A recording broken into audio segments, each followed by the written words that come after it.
Oh, there's what we're after. There you go. Oh, Let me get this little doggy here. Come here, baby. he's hot. He is hot. He's hot. Come here. Delaware River, largemouth. Hey, I'm Bob Murray. Stay tuned. It's going to be a good one. Good guy. There you go, buddy, sir.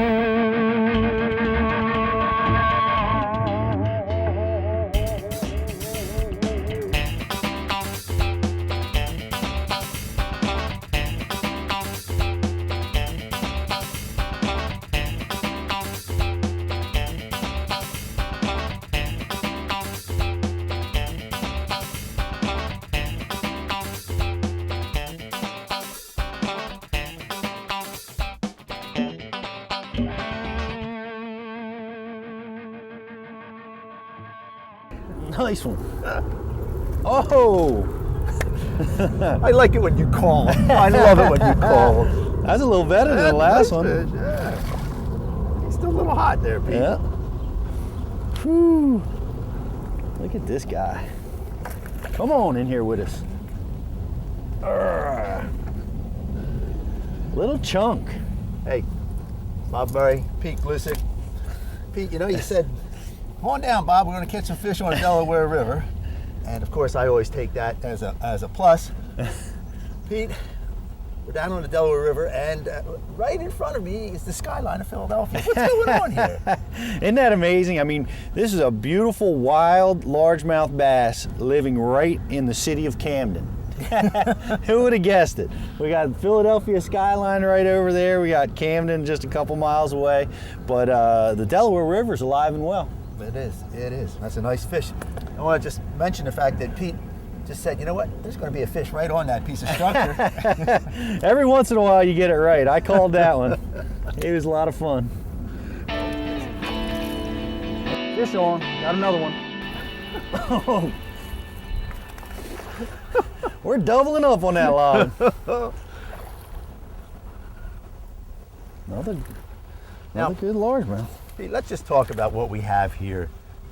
Isolated piece of structure out there, but that fish was off a little bit, wasn't he? Well, I just think that was angler error. Oh. I think he had him, was swimming off with it, and he was just kind of being real delicate with it, so I didn't really recognize him as a fish until he was a little bit off the cover. Got a little bit of a... Yeah, he's still a little bit of soreness from the spawn, but you can see here where somebody tried to eat that bass not too long ago. He's got a nice nick on him. Yeah, nice gouge right there. But you know what though? Again, we're talking about being in Philadelphia, or in the Philadelphia area and that kind of stuff. That's a nice, healthy looking fish though. Oh yeah, this fish is full. He's thick. He's not hungry at all. Yeah. This fish is eating, and he's in great shape. I mean, that sore's going to heal right up on him, and I mean that's a nice fish. Two off of that piece. Yeah. Your turn. Yeah.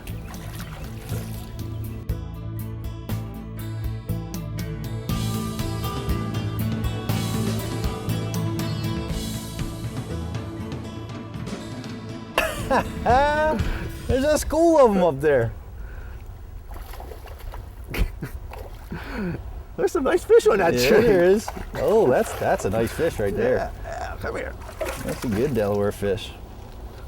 Ah, that's a nice fish right That's there. a beaut, you know. Look at this. A little tail missing there. Whoa. Somebody tried to eat him. Yeah, yeah. Pete, let's just talk about what we have right here in front of us with that tree that we've just taken. Had some bites off and just came up. Well, that's a nice looking fish. Well, you just have, you know, I mean, you have a cove here that has these coverless, almost nothing banks. And then here we have a little bitty tree sticking in the water. It's really, and at low tide, that's what you look for. You're going to look for the last piece of structure still wet, still in the water. And man, that's where all the fish are going to be. That's where you're going to get your bite, and that's what we're doing right here. I mean, you just had two quality fish off of a little tiny tree. Right. You know, and they weren't there 30 minutes ago. Yeah, that's it. You know, so as the tide's falling, these fish are concentrating to the cover. That's one thing that we'll probably talk more about as we go along, but the tide around, especially the Delaware, fluctuates so much that it's not like the Potomac, 2 foot, you know, whatever. Exactly. You know, we got a 6-7 foot tide that drops here. So that's important that when you're looking for a structure, especially at low tide, see where that last piece comes in, and I know you had said that the limbs go off each way, so you know which way to cast to it. And I think that's another part too. We're positioned the boat properly on that one because you could get the fish out. If you were across it, you would have a heck. You'd have big trouble. You know, for a rookie or a beginner just learning to fish tidal water, a lot of times they get confused, but the low tide is the most predictable time to fish because all you do is you just cruise around a cove or a shoreline and you look for those little pieces of cover, a stump, a piece of concrete, anything that's still in the water, and they're going to be able to predict where the fish are going to be and go out there and catch them. So for a beginner, I highly recommend going fishing at low tide, going looking for that type of cover. Now at higher tides, it's much trickier, and especially Delaware, like you said, with a 6-foot tide swing, when this water comes up, these fish could be anywhere along these lily pads, under the trees. They could scatter in this cove. Yeah. So you're not going to be able to find them as easy as we're finding them right now. Right. So low tide is critical.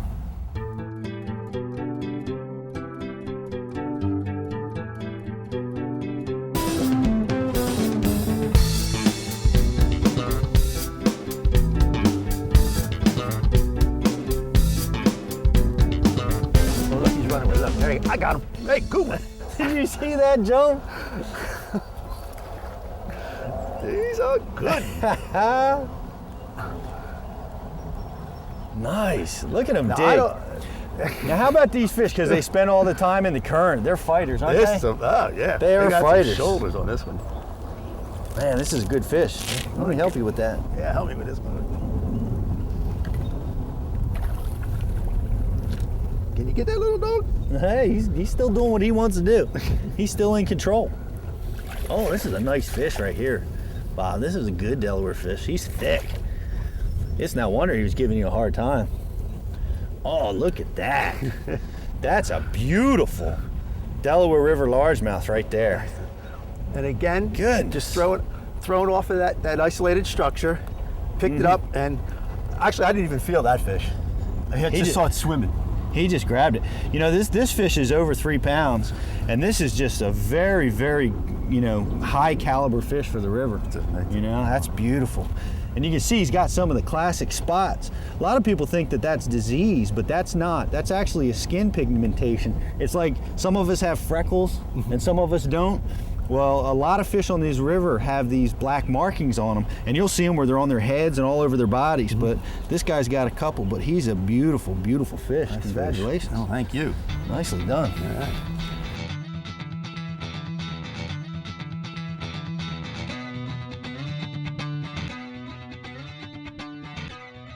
Oh, that's another good fish. Oh, man. Look. That's another good Delaware fish. My goodness. How many of them live on that tree? I don't know. I'm not arguing with them. I am not man. arguing with them. Look at this guy. Bring that He's little got some dog in spots here. in him. Yeah, He's got some freckles on him. yeah. No, they're beautiful. Not quite as big as yours, but man, he's in the ballpark. Nice fish. He's a gorgeous fish. Nice fish. Man, what a Again, nice one. we're just fishing these little slider worms right off of this isolated structure. And we haven't had to move, I'm sorry, but we're just catching fish one right after another off of this tree, and they've been quality fish. They sure have.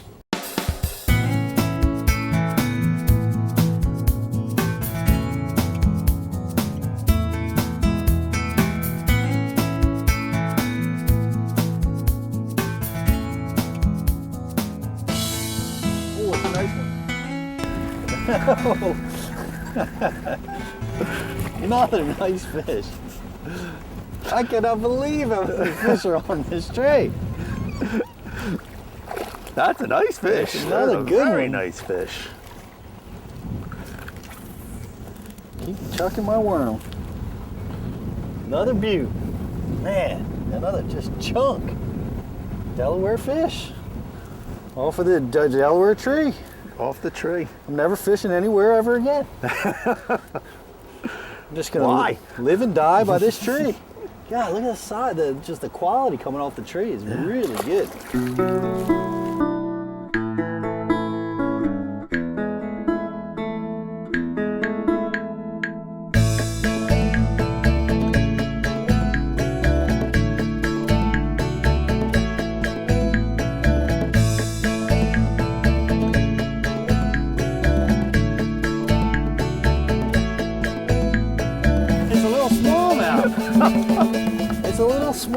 look at that. Way down here, right? Yeah, way down on the main river, on a crankbait. What we did, we saw that the wind was blowing on this bank. Oh yeah, Bob. A little smallmouth. Yeah. Came onto this bank here. Pete said, looks like a crankbait spot. So he switched over to a little crankbait, and he hit that twice, right? You come off of it, or did you hit something? Yeah, he hit it a couple times. There may have been a little school of fish out here, but yeah, he hit it a couple. I had a couple, 3 hits, and then he finally got it. Little smallmouth out here on the main river, on the Delaware. Be very surprised at how many smallmouth there are on this river. I'm Especially catching down here. I know. We're within sight of the Commodore Barry Bridge, and we're catching smallmouth, and you can catch them all the way up to the rocks in Trenton, and of course you catch them real good up above the rocks in Trenton. But we were worming, and then my rod broke. Yeah, I had to switch to the crankbait. I have to tell the truth. I broke his rod. I crushed that rod. So you will know that that is a truism. So I apologize to the folks at the Rogue Rod Factory, but we're going to get a brand new Rogue Rod in business here real soon, courtesy of Mr. Murray. Yeah. See, let's just talk a little bit what we have here and the structure and why you did go to a crankbait, though. Well, this is you're just trying to get off the top of the breaking rock. I do feel bad about that. This is a point, a main river point, which, you always read about it in every textbook, every magazine. Points are great locations for fish, and the points. This particular point, it has deep water. It offers a deep water current break on it, which is just an excellent fishing location, especially when you're dealing with low tide like we are right now. You can see all the rocks and everything's out of water, but we're still at 10 feet of water right off of this deal. So this is the deepest water next to the structure, next to the bank, is really where you're going to find fish off of these points at low tide. But with the wind coming in, we have been worm fishing in relatively protected areas. But now we're out here exposed to the elements. We've got about 15, 20 mile an hour wind blowing right in on us. You can see the muddy, the water, the color of the water just mixing. So, the fish are going to have a hard time finding that worm. It's just a real subtle bait. So I've opted for something that's going to hit the bottom. It's going to get reaction strikes, impacting the structure. And it's got rattle chambers, so the fish are going to be able to track it. It's bright colored, you're going to be able to see it, and you're going to increase your chance of being able to get a bite. Yeah, I got one. That's a good fish. That is a nice fish. Where are you going? Where's he going? I don't know. He's taking you wherever he wants to go. He's got me. You better watch that drag or back. I'm back reeling. That's got to be a cat or something. If it's a bass, he's a giant. If it's a bass. Bubbles are coming up from him. Oh, look at that boil. Catfish. Oh man, he just about run off with my line. On a slider. You can catch a lot of good fish down here on the Delaware River. I don't care if it's catfish. He thumped that thing. He thumped it. So you don't need chicken livers to catch catfish? Nah. Like that guy. That's a nice cat. Do you know what kind of cat that is? Is that a flathead? It looks like a flathead. He's got a flat head. Yeah, he's got a flat head. I don't know. I can't identify the cat species too well. He's got big old barbs on there.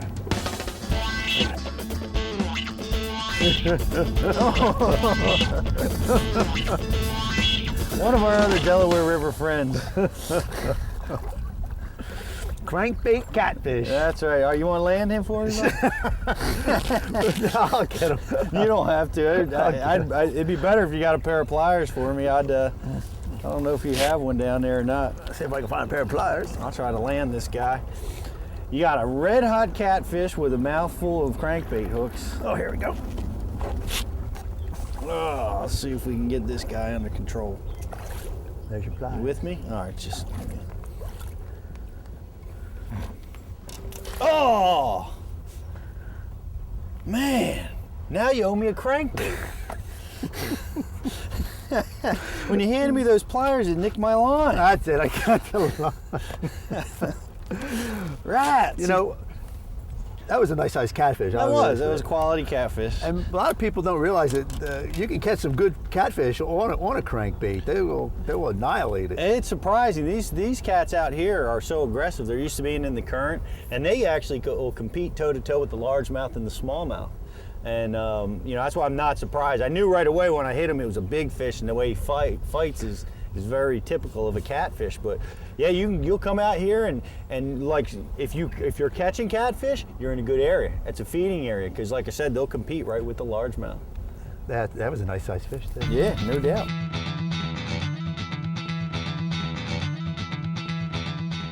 Yeah, Pete, we have the hard structure here, but one of the things that we just talk about is this grass. And what do you have? What did you pull up? Well, this is hydrilla. This is a brand new addition, and you can see this is a fresh plant with its roots. I just pulled it out. It's growing here. Mm-hmm. It's growing here in this backwater on the Delaware, and this, I mean, this is a fish magnet.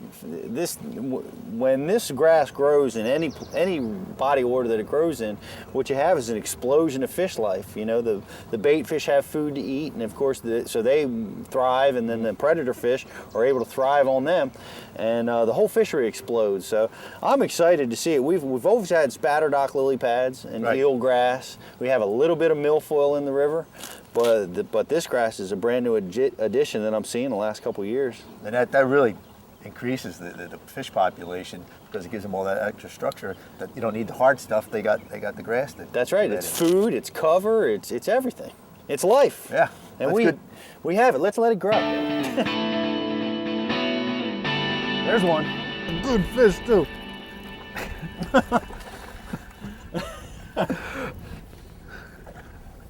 Good fish. That's a beaut. I got a mouthful of crackers. Having a lunch break. Catch a nice Delaware largemouth. Come on in here. Look at that. No, Pete, let's talk tidal. We have about right behind us, maybe it's 8 inches of water. Mm-hmm. We came in here and you said it dropped off to about maybe 4, and you found an isolated piece of structure over there and caught the fish. Talk about it. Well, you know, what you have here is, you know, these tidal flats they go for miles with no depth. Well, fish are going to need depth. They need it for security. They need it for ambush purposes, so they need to be close to the deep water. And I went and we examined all these little pieces of wood laying up on the mud flat. They were all in 6 inches of water. And then we found this piece of wood, which is sitting in 4 feet of water. And immediately you're like, wow, this is a great piece of cover, low tide. You got a nice piece of structure sitting in the deepest water in this cove. It's got to be a fish on it. And sure enough, a beautiful Delaware largemouth. Look at this. You can see that on camera. That boy is eating. These fish are feeding. They're feeding up. You can see the girth on them, and he's got some real colorful markings on him, especially on his tail. Yeah.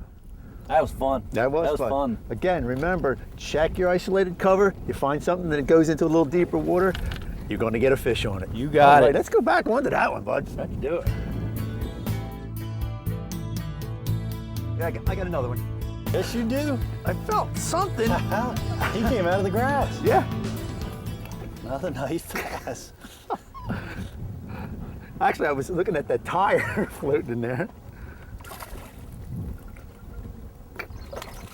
Oh, quick release.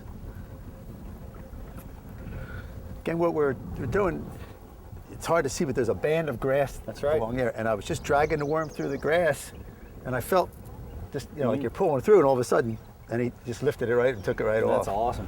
Yeah. I mean, there's nice bands of grass all along here. It's just so nice to see. Yeah. And, you know, as the summer progresses, or as the year progresses, this grass is going to get taller and taller, and it's going to harbor more and more fish. And that's the thing with the grass is actually our structure right now, because obviously the bank is bare here, so they just moved right onto that piece of grass. That's right.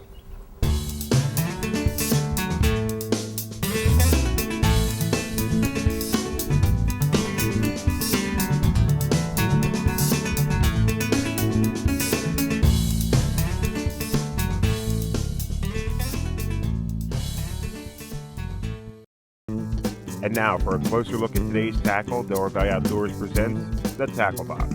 For more information about the tackle used on today's show, go to DelawareValleyOutdoors.com. Well, Pete, we're here at the tackle box section of the show, and the conditions that we had today called for certain baits. And I got to tell you that I went out with one bait that I was using. You finally convinced me, Bob, why don't you do this? And obviously it really worked. Let's just talk a little bit about the worm that we used today.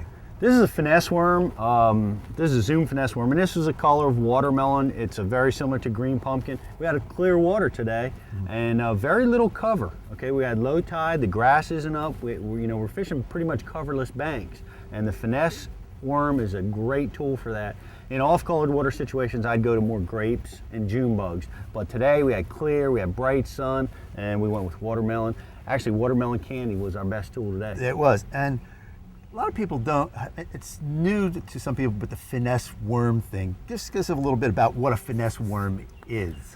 A finesse worm is a straight tail worm. It's usually about 4 or 5 inches in length. It doesn't have any kind of swimming tail action, so you're responsible for imparting the action on the worm. It's a very subtle action, and really subtle action goes in line with the theory about finesse fishing. Okay, you want a subtle presentation that's going to really create that fish to bite. If it's too powerful of a presentation, if the bait's too big or too much action, it's going to intimidate the fish, and he's not going to bite in conditions like today. And you mentioned this was an integral part of our catching today. Let's just talk about this little head here. This is awesome. This is the slider head. It's a spider slider head. It's such a versatile tool, and I've used it across the country.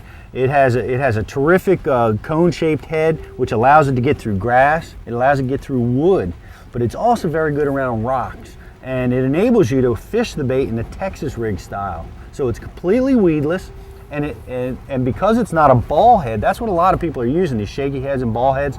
They tend to fall straight down. The spider slider head glides, so it gives a completely different presentation on the fall. And that's where you're going to get most of your strikes anyway. But this is a hot little tool. It is, and in fact, it remained weedless, and you could still drive this bait a good distance, because one of the things that Pete is really good at is that's skipping. Yeah. And sometimes the branches on the river here, the water's coming up, you got to skip under. This skips real well too. Well, it is good for skipping because it's got a lot of flat surfaces and the weight is attached to the hook. And anytime you have a rigging system where your weight is attached to the hook, it's great at skipping. If you try to skip with a Texas rig slip sinker, it won't go very far.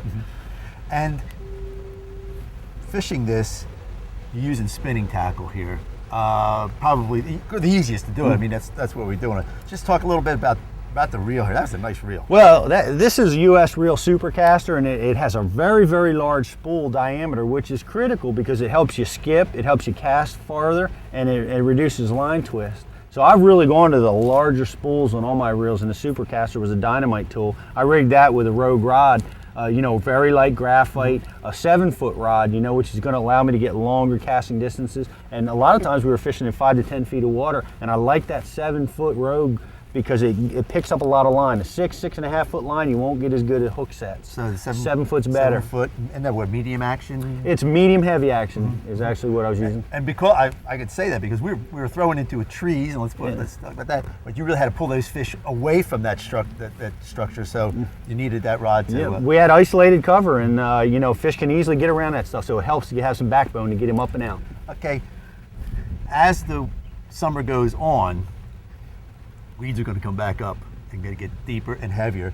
And you said, Bobby, you got to talk about this. Well, we fished this in the springtime of year. Just a month from now, the grass is going to be up. It's going to be matted over, and we're going to go with jig fishing. We're going to go with power tools. And this is a Jig X. It's a super weedless jig, and it actually, the line ties behind the jig head, which allows it to get through that grass and allows you to get good penetration into that grass, which is very important. And I'm rigging that with a much more powerful Road rod. This is a 7-foot extra heavy. I go with bait casting. I go with 20-pound test. completely different system from the way we were fishing today. But a month from now, that's the way I'm going to be looking to fish. And you're going to be pitching this to all those spots in the weeds and everything else. Wood and weeds, current breaks, any of that kind of stuff is going to be where I'm going to be putting this to work. Color, is this your favorite color? I mean, this is like probably the standard color that we all use, but you got to go with it. Well, you know, it's sometimes the simplest things are the best things, and black and blue has been proven to be very effective throughout the country and continues to be a great tool. Now, black is probably the most visible color under the most different types of water and light conditions that you're dealing with, and a lot of the forage, you know, crawfish and bait fish all have black in them, so it's a great tool. But in real clear water, I'll throw jigs that are green pumpkin. Well, I know this does good, and a little bit of a rattle on there just to shake them up. Delaware River, slider fishing with a finesse worm, jigs, Pete Gluszek. That's great, and that's the tackle box. He's coming out off the end of that point. Oh, another nice Delaware River largemouth. Delaware River, largemouth Pete Gluszek. Oh, sorry, I slapped that fish out of the head. Pete, thank you for taking us down here. Oh, it's a pleasure. I always have a good time fishing with you. Hey, I'm Bob Murray, Delaware Valley Outdoors. I'll see you on the water. I like when I came right off of that point. Right off the point. Hey.